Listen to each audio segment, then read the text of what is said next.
You know, there's a word that church people use a lot. And if you've been around religion, you have heard this word before, but it's a word that has always been rather confusing to me. It didn't always sit all that well with me. And it's a word that we've sung earlier. It's a word that you've heard us use today.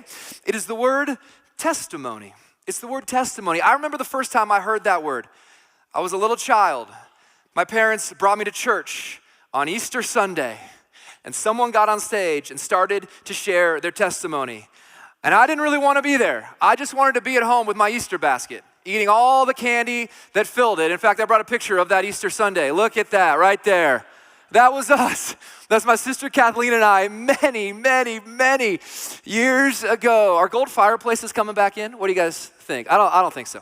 But I remember being in that church service and I just wanted to leave. Hopefully you can't relate. But I wanted to get home. I wanted to get back to my Easter basket. But someone got on stage and they began to share their testimony. As I sat back and listened, I thought to myself, this feels rather rehearsed. I thought to myself, this seems very polished. This seems very emotional. There were tears flowing. And then somebody else started to share, and it seemed very much like a pledge. It was like, it sounded the same as the person before them. And I wanted to engage. I wanted to lean in. I wanted to connect. And while it was very, very personal to them, and I resonated with that, I couldn't help but think to myself, is this real? What is actually going on here? What is a testimony? And it would take me about another 10 years before I started to understand what it was and what it wasn't. And maybe you're here today and you've heard that word, and when you hear that word, you think of religion. You think of some happily ever after story, from bad to good. It's like this spiritual resume, and perhaps you've heard those and you've shared your own, and it's so touching. But I would guess for others of us in the room, we hear a testimony and we think to ourselves, really? Did this really happen? What's the catalyst and cause of this change in their story? What is really going on here? Are they trying to manufacture something? Is this simply someone's opinion dressed up as truth? If you've ever thought all of that, today's a great day to be here because we're going to talk about all of that. Because what if I told you the testimony, it wasn't about hype, and it wasn't about emotionalism, and it wasn't about embellishment. It was somebody going public with boldness and courage and bravery, talking about what Jesus means to them and what he has done for them, despite all the consequences that might come their way. See, there is a long line of people with a testimony, not of an organization, not of a religion, not of a brand, and certainly not of a building, but a story, a testimony where they bear witness of what Jesus has done in their life. They bear witness of Jesus and Jesus alone. Today, I want us to see all of that. Now, when it comes to testimony, I've seen the word used in a few different ways. See, when it comes to testimony, this is an important word that we need to process, that we need to think through. And the long line of people with testimonies of Jesus, they're skeptics and doubters and friends and enemies and men and women and rich and poor and educated and uneducated and soldiers and fishermen and even angels. And they say the same thing. These are eyewitness testimonies who say, we saw him, we know he died, and we saw him alive. Now, today when we use the word testimony, I think we can use it in three different ways. I've heard it used in three different ways. Here's the first way: opinion. Opinion. This is my preference. To use our cultural vernacular, this is my truth. Let me just testify for a moment. Let me just share with you a little testimony. Costa Vida is far better than Cafe Rio, all right? It really is. And all that I've done is I've just shared my testimony, which really is just my opinion. And in doing so, I just split the room down the middle. Costa Vida people, raise your hands. Where are you at? All right. All right, it's clean in there, it's nice in there. Yes, you are the holy people. Cafe Rio sinners, raise your hand. It's dark, it's dingy, it's smelly. I've just shared with you my opinion. Now, at a simple level, a testimony is just this. It's a public statement about a person or an experience. And so by publicly stating my opinion about an experience or someone, I have shared my testimony. But it doesn't mean anything to you. My opinion has no bearing on your life. But it's one way the word testimony can be used. just opinion. You have your truth, they say. I have my truth, they say. Thank you for testifying, but what good is it in my life? It has no weight. Here's another way that I've seen it used. A story. A story. And this is significant. Stories matter. And when someone shares their story, they're saying, this is what happened to me. And it's meaningful and it's important. And we should connect to people's stories. But we don't arrive at our understanding of truth just based on one person's story or one person's testimony. Now, there's a third type of testimony, and that is this, a witness. And in a court of law, when someone's brought in, they testify. They share their testimony. And what they are doing is saying, here's what I saw, here's the evidence, you come to your conclusion. So an opinion is simply, this is sort of my truth. This is what I prefer. I prefer this over this. I prefer this religion over this religion. This spiritual leader over this one. It's just an opinion. And then way over here, someone is saying, this is what I saw. I'm not even trying to convince you of a conclusion. I'm just saying, this is what we saw happen. And then everywhere in between, there's stories. And stories don't prove to us what is true. Stories, though, can demonstrate something that is very true. And these three things, they all matter. Opinion, story, witness. But they matter in different ways. They carry with it different weight. One is, this is my opinion. The other is just, this is what I saw. And here's the thing.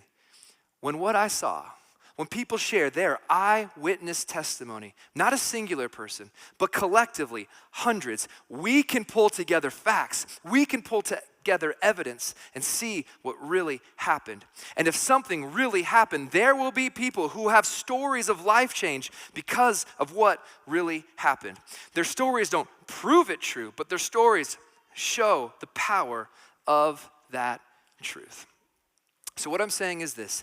Every testimony is an invitation. Every testimony that you hear is an invitation to an investigation. An invitation to an investigation where we can ask some follow-up questions. Is the witness trustworthy? How many people saw the same thing? Do the facts correspond to one another, or do the facts contradict one another? Is there any way to fact check what happened? And while someone's story, their testimony is powerful, does it connect with the other things that we know are true, facts and evidence? At this point in the message, I just want you to consider this, that every testimony is an invitation to an investigation. Earlier in the service, you heard people's stories, what they used to believe about Jesus and what they believe about Jesus now. It's their story. But if we go back into history a little bit further, we come to some eyewitnesses. Eyewitnesses to the life, the death, the resurrection, the ascension of Jesus. And they are describing who he is, what he has done, what he taught, what they've experienced from him. And it's a long line of people. The rich, the poor, the popular, the unpopular, the nobodies, the somebodies, fishermen, women, soldiers, like everyone. All types of people and experience of Jesus. So what I want to do today is I want to run us through some of these testimonies for him. I want to run us through those and see if we can come to a conclusion about who Jesus is. So let's start here in John. John chapter 1. John was a follower of Jesus. He's talking about another John, John the Baptist. Look at John the Baptist's testimony. I have seen and I testify that this is God's chosen one. John the Baptist talking about who Jesus was. Chosen one, another way to say it, Son of God. He's saying this, Jesus, you're real. I see you right in front of me. And Jesus, you are really God. Let's look at another one. How do you know me? Nathanael asked. Jesus answered, I saw you while you were still under the fig tree before Philip called you. Then Nathanael declared, Rabbi, you are the Son of God. You are the King of Israel. This is Nathanael now, who is just trying to see Jesus, just catch a glimpse of him. And Jesus turns to him and reveals this information that he has about him. And only God would have that information. And so Nathanael says, I testify, Jesus, you are the King. You're the one we've been waiting for. John the Baptist says it. Nathanael says it. Let's look at this in Matthew. But what about you, he asked. Who do you say I am, Peter? Simon Peter answered, well, you are the Messiah, the one that we've been waiting for, the one who can fix this all and rescue us all and save us all, the Son of the living God. Peter's declaring that Jesus is the Messiah, and Jesus says, you are right, Peter. That's who I am. Let's look at this one. It's a woman whose life was marked by broken relationship after broken relationship. Then leaving her water jar, the woman went back to the town and said to the people, come, see a man who told me everything I ever did. Could this be the Messiah? So after Jesus revealed who he was, she went back to her village. She testified. She bared witness of Jesus. She went public with some statements and some words about who Jesus was. And the whole village wanted to come out and see Jesus for who he was. Here's another one. Yes, Lord, she replied. This is Martha. Martha, in the midst of her grief because her brother Lazarus has just died. Yes, Lord, she replied, I believe that you are the Messiah, the Son of God, who is to come into the world. She goes on to talk about who Jesus is, and she would see Jesus bring life to Lazarus. Here's another one. When the centurion and those with him who were guarding Jesus saw the earthquake and all that had happened, they were terrified. This Roman centurion, he'd worked his way up through the ranks, and he is there to make sure Jesus is crucified. He didn't let anybody off the cross. He was there for the crucifixion, but he would go on to talk about Jesus' incarnation. And the Roman centurion says this, surely he was the Son of God. How about another one? They got up. The they would be the women who ran to the empty tomb Easter Sunday. They got up and returned at once to Jerusalem. There they found the 11 and those with them assembled together and saying, here is their testimony, it is true, the Lord has risen and has appeared to Simon. These are women who unfortunately didn't bear a lot of witness in a court of law. And here they are bearing witness of an empty tomb. The angel said to the women, do not be afraid, for I know that you are looking for Jesus who was crucified. Here, even an angel is getting in on the action of the resurrection, testifying of Jesus. He is not here. He has risen, just as he said. Come and see the place where he lay. Then go quickly and tell his disciples, he has risen from the dead and is going ahead of you into Galilee. There you will see him. Now I have told you. Later, the Apostle Paul would come along. What would he testify? What would he say? He says this, for what I received, I passed on to you as of first importance, that Christ died for our sins according to the scriptures, that he was buried, that he was raised on the third day according to the scriptures, and that he appeared to Cephas, that's another name for Peter, and then to the 12. After that, he appeared to more than 500 of the brothers and sisters at the same time. 500 eyewitnesses at the same time of Jesus alive after Jesus was seen dead. Wow. And then Paul says this, most of whom are still living, though some have fallen asleep. Then he appeared to James and to all the apostles, and last of all, he appeared to me also, as to one born at the wrong time. One more. In the book of Acts, Peter's giving a message. He says this, you disowned the holy and righteous one and asked that a murderer be released to you. You killed the author of life, but God raised him from the dead. We are witnesses, Peter says, of this. So we have testimony from the young and the old, the rich, the poor, soldiers, fishermen, nobodies, somebodies, broken people, people who were very successful and had it all together, and they are all saying the same thing. Jesus is real, Jesus is really God, Jesus is really alive. They are not saying this is our opinion, they are saying he has changed our story, and the eyewitnesses are saying this is just what we saw. You come to a conclusion, you come to a verdict based on all the eyewitness testimony. And so many people throughout all of human history and across the globe today have had a story changed by Jesus. It's not a large collection of stories that give people warm fuzzies, not just statements from one eyewitness who had a reason to embellish. These are witnesses testifying of the same thing in the hundreds. There is no greater amount of testimony for any other reality in all of human history than this one, that Jesus is real, Jesus is really God, Jesus is really alive. So what's a testimony today then? Well, it's this. Today, people's testimonies are stories of how Jesus has changed people's stories. They are not eyewitness testimony to the resurrection, but they are bearing witness to the life Jesus has given to them because Jesus has been raised to life. Every testimony is an invitation to an investigation, and once we investigate, we discover how Jesus changes stories, and he can change our stories too. And all across this room, there are people who have changed stories. They are not who they were. It wasn't easy. It wasn't happily ever after. There is suffering. There is grief along the way. But there are people who have looked into the history of the resurrection and now have experienced personally the power of God in their life. And they are testifying. Public statements about someone and what they've experienced because of him. And for some of us in the room, you haven't experienced that yet. But you can. And Easter 2025 could be the year that you say yes to Jesus and begin to go public living for him. Now, a simple equation for a testimony is this. Before, here's who I was before. Here's how I came to trust him. And here's who I am now. Before, how, now. Can I share with you my testimony for a moment? I didn't grow up going to church except on those Easters when my parents would make me go. And I didn't want to be there. And I wanted to be at home. And this is how I live life. And for most of my life, growing up in the Pacific Northwest in Washington, I thought I was a big deal. My parents, they loved me so much. And I thought life was about me, that the world revolved around me. And when you think that way, you quickly discover you have to try and perform your way into getting the world to revolve around you. And I was insecure. I had nothing to live for but me. And I realized me isn't a very good thing to live for. It's not. I needed something better to live for. So I had no purpose. I was hopelessly insecure. And I was so incredibly bored. I'm convinced that boredom is one of the biggest problems in America today. I was so bored. I wanted to live for something. And I was simply trying to live for myself.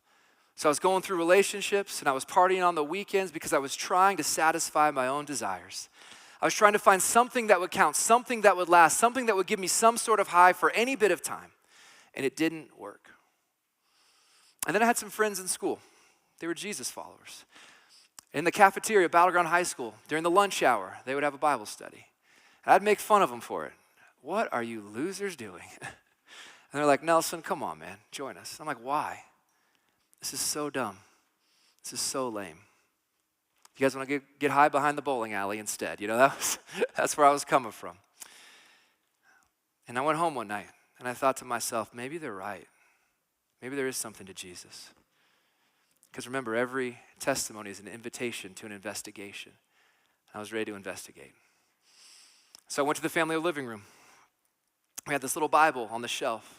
We got it in one of those church experiences we went to as kids, and I pulled it down. I have it in my office to this day, and I started to read, looking for reasons to discredit Jesus.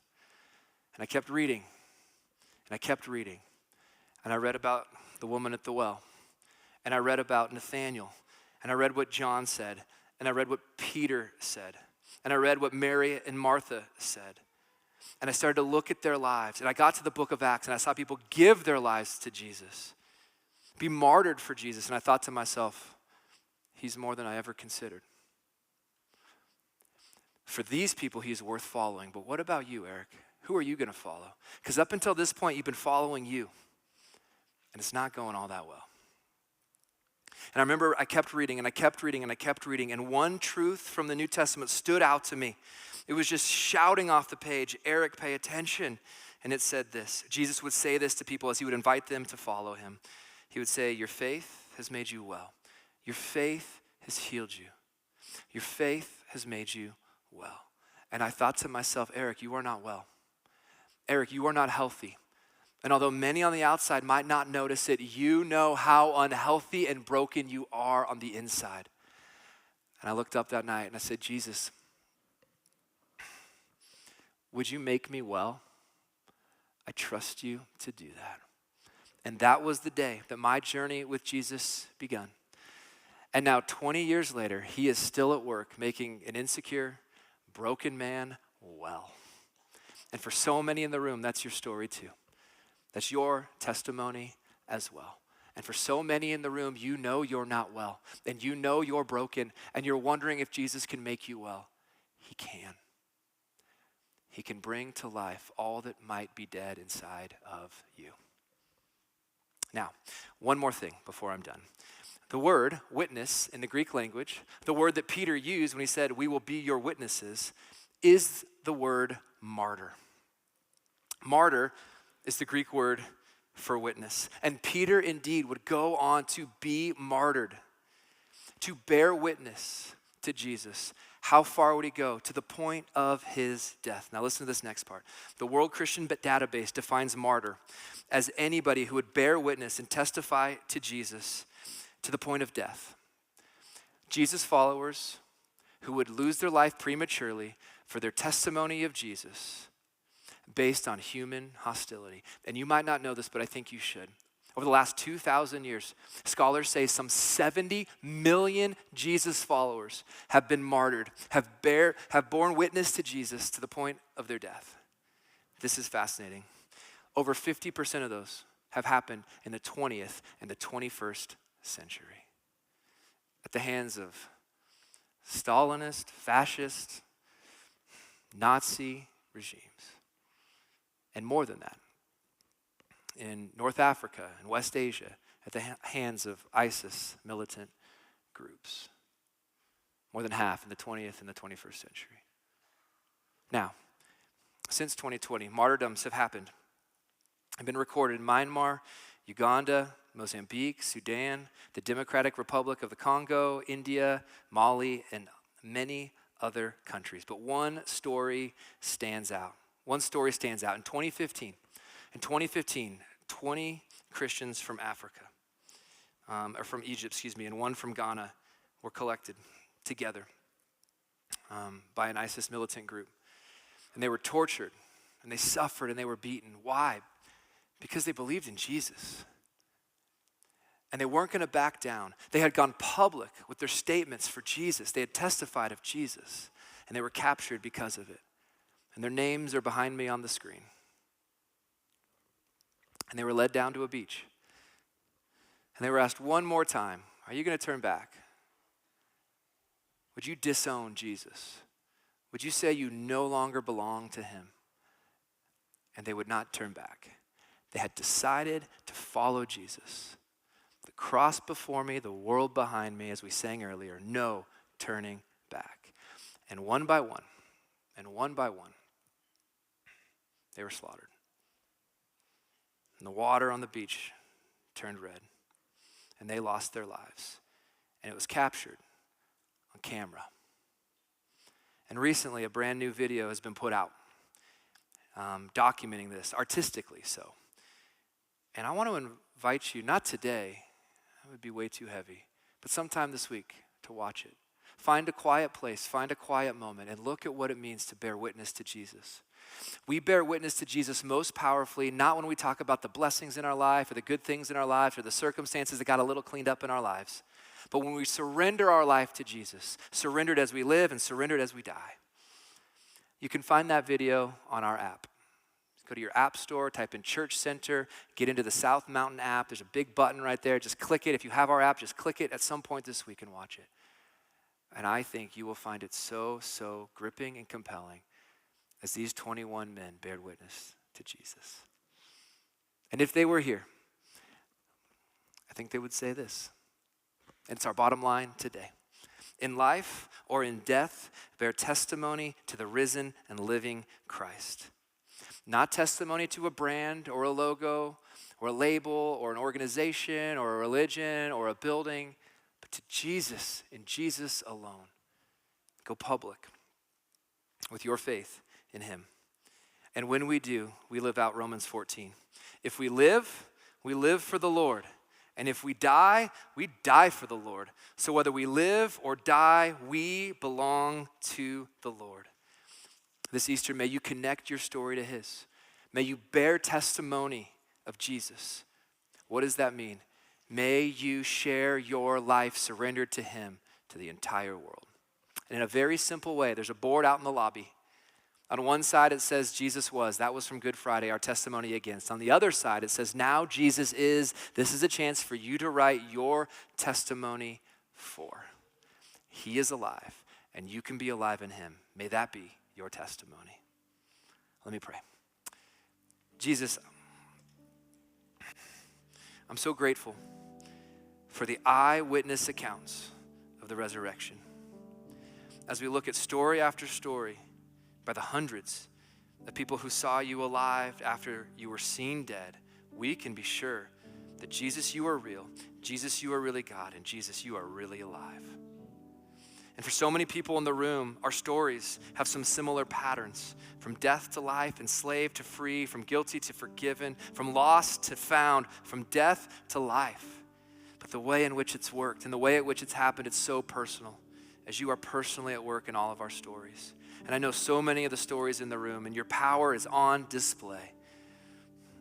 I just pray for anybody in the room who doesn't have a story with you yet, that they would look at the overwhelming evidence and they would discover that there's no reality in all of human history more secured by facts, data, and history than your resurrection. And I pray, God, that starting today, many testimonies would begin of your power to raise us to life, to heal us. And even in the lobby now, I know there's so many stories out there that glorify you. I'm grateful that you can rescue each of us in a way that does glorify you. Thank you for Easter today. Thank you for the resurrection and for your power that would raise me and so many in this room to life. It's in your name, Jesus, we pray. Amen.